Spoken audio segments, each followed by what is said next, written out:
The grand mansion of Mr. Walter stood tall at the end of Willow Street, shining like a diamond under the morning sun. People often stopped to admire it, wondering what it must be like to live inside such wealth. But behind those golden gates, a deep sadness lived, one that money could never fix. Inside, little Emily Walter, the only daughter of the millionaire, sat quietly by the window, watching other children play outside. She was born deaf, unable to hear the laughter, the songs, or even her father's voice. The world around her was filled with silence. Mr. Walter loved his daughter deeply. He had spent millions on doctors and specialists, flying them in from all over the world. But no one could cure Emily. Every night, he would sit beside her bed, hoping she might one day turn her head when he whispered, "Good night, my angel." But she never did. One afternoon, a new face entered the Walter mansion, a woman named Grace, a humble black maid from a nearby town. She was quiet, respectful, and carried a calm energy wherever she went. No one knew much about her past, only that she came with glowing recommendations from the church. Grace was hired to clean and help around the house. But from the moment she saw Emily sitting alone by the window, her heart felt something strange, as if she had known the little girl forever. Grace smiled softly and waved. To everyone's surprise, Emily turned and smiled back. It was the first time anyone had seen Emily respond so warmly to a stranger. Days passed. Grace often found small ways to make Emily smile, arranging her toys in funny shapes, teaching her hand gestures, and even playing soft tunes on an old wooden flute, though Emily couldn't hear them. But something about those tunes seemed to calm the girl, as if she could feel the music through her soul. One morning, Grace walked into Emily's room early. She saw Emily drawing something, a shape that looked like two hands forming a circle. Grace froze. Her eyes widened in shock. That symbol, she had seen it before many years ago. "Emily," Grace whispered softly, though she knew the child couldn't hear. "Where did you see this?" Emily pointed toward the old music room, a place that had been locked for years, ever since Emily's mother died. Grace's heart began to pound. Why would a deaf child draw that? And why point to that room? She felt a chill run down her spine. That night, while everyone was asleep, Grace quietly walked down the long hallway, her footsteps echoing faintly on the marble floor. The mansion was silent, too silent. She reached the old music room door. The handle was cold, rusty, and covered in dust. She hesitated, then turned it. Click. The door creaked open. Moonlight spilled across the room. The grand piano still stood in the center, covered with a white sheet. On the wall hung a faded portrait of a woman smiling gently, holding a baby in her arms. It was Emily's mother. Grace walked closer, her hands trembling. She touched the piano keys and one of them made a faint sound, even though no one had played it in years. Suddenly, she heard a faint whisper behind her. "Grace." She turned sharply. No one was there. Her heart raced. She looked again at the portrait and gasped. The woman's necklace in the painting had a small circle-shaped pendant, the same symbol Emily had drawn earlier. The next morning, Grace couldn't focus on her chores. Something in that room wasn't right. That symbol, that voice, that feeling, it was all too strange. When Emily saw Grace looking worried, she gently took her hand and pulled her back toward the window. She started drawing again, this time, a small figure of a woman standing beside her. Grace's eyes filled with tears. Was Emily trying to say she could see her mother? That evening, Grace decided to tell Mr. Walter what she had found. But when she entered his study, he was sitting alone, staring at an old photo of his late wife. His face looked tired, as if he carried a secret too heavy to speak. "Sir," Grace said quietly, "there's something about Emily, something you need to know." He looked up sharply, his eyes dark and distant. "Don't," he said in a low voice. "Don't bring up the past." Grace froze. "But, sir." I said enough. His voice trembled. You don't understand what that room means. She bowed her head and left. But that night, Grace couldn't sleep. Something was calling her back to that locked room. She felt it deep inside her, a voice whispering that the truth about Emily's silence was hidden there. As she sat by the window, the clock struck midnight. She saw a shadow moving near the music room door, small, quiet, and familiar. It was Emily. Grace rushed out, calling softly, "Emily! Wait!" The little girl turned, her eyes glowing in the moonlight, and then she pointed toward the piano. Grace's breath caught as she stepped inside. Emily pressed a single key, and suddenly, a hidden drawer opened beneath the piano, revealing an old letter sealed with a golden wax mark. Grace slowly picked it up. And just as she broke the seal, a cold wind swept through the room and the whisper came again. The truth must be told. Grace's hands trembled as she held the old letter. The golden wax seal looked ancient, marked with a strange symbol, the same circle shape Emily had drawn. Emily stood beside her, watching silently, her big brown eyes filled with curiosity and calmness. Grace slowly opened the letter. Inside, the paper was yellow and fragile, but the handwriting was soft and elegant, written by a woman. "If anyone finds this," the letter began, "please take care of my daughter. Her silence is not her curse, it is her protection." Grace froze. Her heart skipped a beat. "What protection?" she whispered to herself. Emily looked at her and placed her tiny hand over her heart, then on Grace's chest, like she was trying to say, "Listen." Grace read further. "My husband must never know the truth. What happened that night should remain buried. But one day, someone kind and pure will find this. And when she does, the truth will set my little girl free." Grace looked up, shocked. Her husband? She means Mr. Walter. She turned to Emily. "Your mother hid something about you." Suddenly, a cold wind blew through the open window, making the curtains dance wildly. The candle beside them flickered, then went out.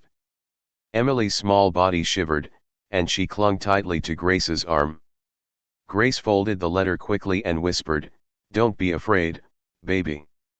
We'll find out what this means. I promise." But just then footsteps echoed down the hallway. Heavy, slow, and growing louder. Grace hurriedly hid the letter inside her apron pocket. The door burst open. It was Mr. Walter. His face was pale, his eyes sharp with anger. "What are you doing here?" he shouted.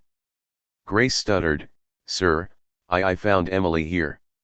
She was just..." He grabbed her arm roughly. "I told you never to open this room." Emily tried to stop him, pulling at his sleeve, shaking her head desperately. But he didn't listen. "Out," he yelled. "Get out, both of you." Grace and Emily ran out, the door slamming behind them with a loud bang. That night, Grace sat awake in her small servant room, the letter still hidden under her pillow. She couldn't sleep. Her mind replayed every word written inside it. Her silence is not her curse, it is her protection. What did that mean? Protection from what? The next morning, Grace noticed something strange. Mr. Walter didn't come down for breakfast. The staff whispered that he had locked himself in the study since last night. Meanwhile, Emily kept drawing circles again and again, some with small lines through them, some with tiny stars inside. Grace leaned closer. "Emily, are you trying to tell me something?" Emily nodded and then picked up a small notebook. She started to sketch a woman standing near a lake, and beside her, a man holding a broken locket. Grace's heart began to pound. A lake? A locket? Suddenly, she remembered something. During her first week at the mansion, the old gardener had once mentioned that Mrs. Walter's body was found near the lake the same night she died mysteriously years ago. The police had called it an accident. Grace whispered to herself, "No, it can't be." Later that evening, When no one was watching, Grace took Emily's hand and whispered, "We're going to that lake. I think that's where the truth is." They quietly slipped out through the back door and followed the small stone path behind the mansion. The sun was setting, and the sky turned orange and gold. Birds flew over the quiet water, and the reflection of the mansion shimmered on the surface. As they reached the lake, Emily suddenly stopped. Her eyes widened. She pointed toward a small wooden bench half broken, hidden behind tall grass. Grace walked closer. Something glimmered in the dirt below it. She knelt down and brushed the soil aside. It was a locket. A golden locket cracked in the middle, but still shining faintly. She opened it. Inside were two pictures, one of Mrs. Walter, smiling, and the other of a baby Emily. But there was also a folded piece of paper inside. Grace opened it carefully. It was another note, short and shaky, written in a woman's hand. "If you are reading this, I am gone. He doesn't know the truth about Emily. She must never hear his voice, not until the right time." Grace gasped. Never hear his voice? That's why she can't hear. Emily looked confused, tilting her head. She touched the locket and placed it on her ear, then her heart, as if she understood something deep inside her. Grace held her tightly. "Oh, dear child, your mother didn't want you to hear something or someone." Suddenly, a branch snapped behind them. Grace turned and froze. Mr. Walter was standing there, his face dark, his eyes filled with rage and pain. His voice was low and trembling. "I told you to stay away from this place." Grace clutched Emily protectively. "Sir, please. I found this locket. It belongs to your wife. You need to see." But before she could finish, Mr. Walter's voice broke with emotion. "You don't know what you're doing, Grace. You don't know what I've been hiding to protect her." Grace whispered, "Protect her from what?" He looked at Emily, then at the locket, tears filling his eyes. "From me." Grace's heart stopped. "What do you mean?" Mr. Walter took a deep breath, his voice shaking. "Because the day she lost her hearing, was the day she heard something she should never have heard." Grace's eyes widened. What did she hear? But before he could answer, a loud thunder cracked the sky, and rain began to pour. Mr. Walter turned away, walking back toward the mansion, his voice echoing through the storm. "Some truths are better left buried, Grace." Emily clung to Grace's arm, frightened but curious. Grace looked down at the child, then at the locket glowing faintly in her hand. She whispered, "No, sir, some truths must be told." And for the first time in years, lightning flashed, revealing a faint symbol carved on the tree near the lake, the same circle with a star inside. Grace knew the mystery had only just begun. Rain poured down heavily as Grace carried Emily back toward the mansion. Her mind was spinning. Mr. Walter's words echoed in her head. The day she lost her hearing, was the day she heard something she should never have heard.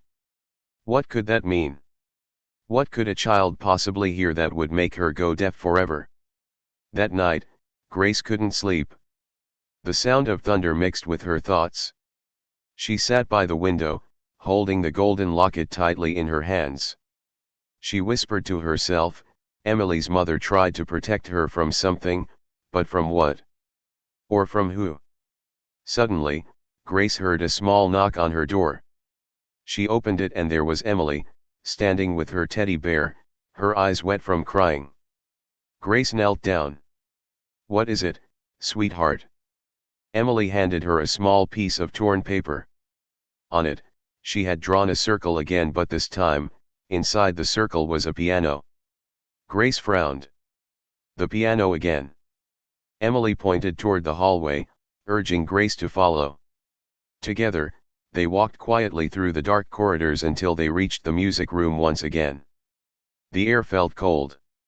Emily walked straight to the piano and pressed the same key as before, and once again, a faint sound echoed, like a whisper from the past. But this time, A second drawer opened beneath it, one that hadn't opened before. Inside lay an old music box, covered in dust. Grace carefully picked it up and turned the small key at the back. The melody that played was soft and haunting. Emily closed her eyes and something strange happened. Her body froze. Then, tears rolled down her cheeks. Grace panicked. "Emily. Are you okay?" Emily slowly raised her hands and started signing something in the air. Grace didn't understand, but Emily kept repeating one word, mouthing it again and again. "Mother." Grace felt a chill. "Are you hearing her?" she whispered. Emily nodded slowly, her eyes still closed. Then, the music stopped. Emily opened her eyes wide and frightened. She grabbed a pencil and began to draw quickly on the floor with chalk, a tall man, a woman, and a small baby in between them. Then, above the man, she drew a dark cloud. Grace stared at the drawing. "Emily, is that your father?" Emily nodded slowly and pointed to the cloud. Grace whispered, "He did something, didn't he?" Suddenly, the door creaked open. Both of them froze. It was Mr. Walter. He looked pale, exhausted, and broken. "Grace," he said quietly, "please, stop this." Grace stood up, holding the music box. "Sir, your wife left these clues. She wanted someone to find the truth. Don't you see? This isn't about money or pride, this is about your daughter." Mr. Walter's voice cracked. "You think I don't know that?" He slammed his hand on the piano, making the keys scream. "You think I wanted this life? This guilt?"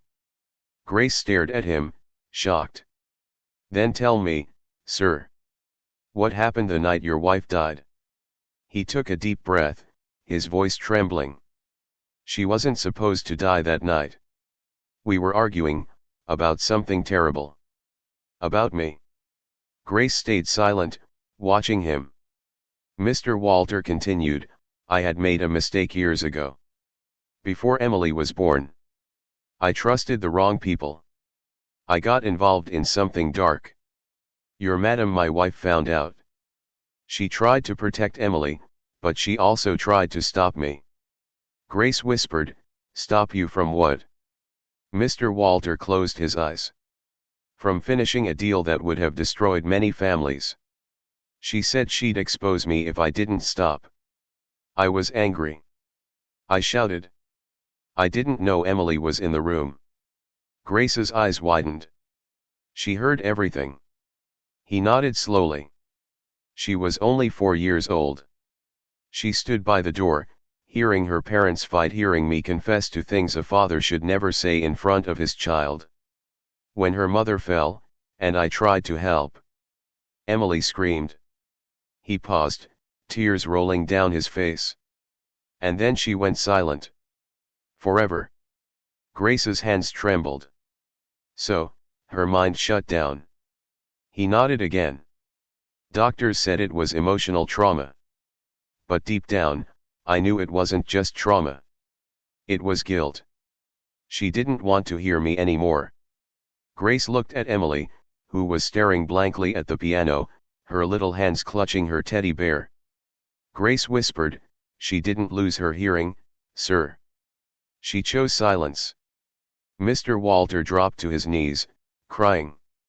"I've been living with this punishment every day." Grace gently placed her hand on his shoulder. "Then maybe, it's time to help her forgive." But before he could answer, a loud crash came from behind the piano. A hidden door slowly opened in the wall, a secret passage. Mr. Walter's eyes widened. "What is that?" Grace picked up a candle and stepped closer. "Looks like another secret, one your wife wanted us to find." Inside the hidden passage, there was a small wooden box on a table. Grace opened it. Inside were letters, photographs, and a small recording tape. Mr. Walter's hands shook as he picked it up. "That's my wife's voice." Grace said, "Let's play it." They found an old recorder nearby and inserted the tape. The tape crackled, then a woman's soft voice filled the air. If you're hearing this, it means the truth has found its way home. Walter, my love. I forgave you long ago. But our daughter, she must choose to hear again when she's ready. Until then, let her silence protect her heart. Tears streamed down Mr. Walter's face. Grace stood silently beside him, her eyes glistening. Emily slowly walked toward the recorder, touched it, and whispered for the first time in years. "Mama." Grace gasped. She spoke. Mr. Walter fell to the floor, sobbing, as Emily smiled faintly, touching her father's face. Grace whispered to herself, "The silence is breaking." But just then, the lights flickered and the last words on the tape played. "There is one more truth, Grace, one more secret you must uncover before she is safe." The recorder stopped. Grace's eyes widened. She said my name. Mr. Walter looked at her, shocked. "Your name? But how could she?" Grace turned pale. "Because, sir, I never told anyone my real name when I came here." The candle flickered again. And in that trembling light, Grace realized this mystery wasn't over. The room fell silent after the recording stopped. Grace stood frozen, her eyes wide. Emily held tightly onto her hand, sensing the fear that filled the air. Mr. Walter's voice was shaky. "She said your name. Grace. How could she know you?" Grace stepped back, her mind spinning. I don't know, sir. Maybe, it's just a coincidence." But deep down, she knew it wasn't. Something about this mansion, this child, and the woman in the portrait had always felt strangely familiar. Mr. Walter turned toward the portrait of his late wife that hung above the piano. He whispered, "Anna, what are you trying to tell us?" The candle light flickered across the painting, and for a second, Grace thought she saw something, a faint shimmer near the woman's eyes. She blinked, and it was gone. "Grace," Mr. Walter said quietly, "there's more in that passage. We need to see it." He picked up the candle, and together they entered the hidden corridor again. Emily followed, clutching her teddy bear close. The passage was narrow, filled with dust and old cobwebs. At the end was a small wooden trunk. Grace knelt and opened it. Inside were old photographs, one of Mrs. Walter as a young woman, standing beside a much younger maid. Grace gasped. The young maid in the picture looked exactly like her. Her hands began to tremble. "That's me." Mr. Walter frowned. "That's impossible. This picture is from 20 years ago." Grace touched her face, shaking her head in disbelief. "No, it can't be." Emily crawled closer and pointed to a small note inside the box. Grace opened it slowly. The handwriting was the same elegant script as before. "To the woman who will care for my child when I am gone.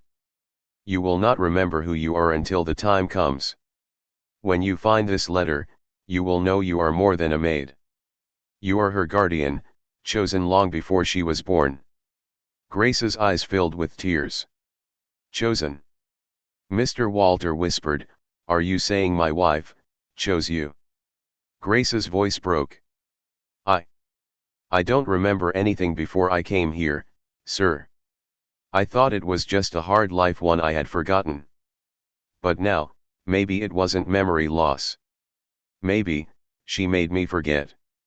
The candle flame flickered wildly, and the room seemed to grow colder. Then suddenly the old music box on the piano began to play by itself. Emily turned toward it, her eyes wide. Slowly, she walked over, step by step. As the soft melody filled the air, something began to change in her face. She smiled a peaceful, glowing smile, and then she whispered again, softly but clearly. "Grace." Grace rushed to her, kneeling. "Yes, baby, I'm here." Emily looked into her eyes and spoke, her voice trembling but real. "You're the lady from the dream." Grace froze. Dream. Emily nodded. You used to sing to me when I was small. You held me when Mama was gone. You told me, you'd come back. Grace's tears fell freely. She touched Emily's cheek, whispering, I did come back, sweetheart. I never stopped watching over you. Mr. Walter fell to his knees, tears streaming down his face. So my wife, she sent you. She knew I couldn't raise Emily alone. Grace looked at him, her voice soft but steady. She forgave you long ago, sir. But she also knew you couldn't carry the guilt forever. She wanted Emily to find her voice again through love, not fear. Mr. Walter nodded slowly, sobbing. I've been living with my mistakes for so long, maybe it's time to let them go. Grace smiled through her tears. Then speak to her not as a man who failed, but as a father who still loves. He turned to Emily, shaking. Emily, my little girl. I'm so sorry. For a long moment, Emily said nothing. Then she reached out and touched his face. Her lips parted. And with a voice soft as a whisper, she said, I hear you now, Daddy. Grace covered her mouth, crying silently as father and daughter embraced, years of silence breaking in one single moment of forgiveness. The old music box stopped. The candle went out. But in that darkness, peace finally filled the mansion. Days later, everything began to change. Emily could hear again, not perfectly, but enough to laugh when her father spoke, enough to listen when Grace sang soft lullabies. Mr. Walter sold his business, left the mansion, and dedicated his time to helping children with special needs in memory of his wife and the miracle that happened in that old house. One afternoon, as Grace was packing to leave, Emily ran to her. Don't go, she said softly. You promised to stay. Grace smiled and knelt beside her. I'll never be far away, sweetheart. But there are more children out there who need me just like you did. Emily hugged her tight. Then promise you'll come back. Grace smiled. I promise. As she stepped out of the mansion gates, a gentle wind blew past, carrying the sound of faint laughter, the same laughter Emily had never heard before. She turned, looked back at the house, and for a second, she saw the faint image of Mrs. Walter standing by the window, smiling peacefully. Grace whispered. She can hear now, your little girl can finally hear. Then she walked down the long driveway, disappearing into the evening sun, leaving behind a story of love, forgiveness, and a miracle that no one could ever explain.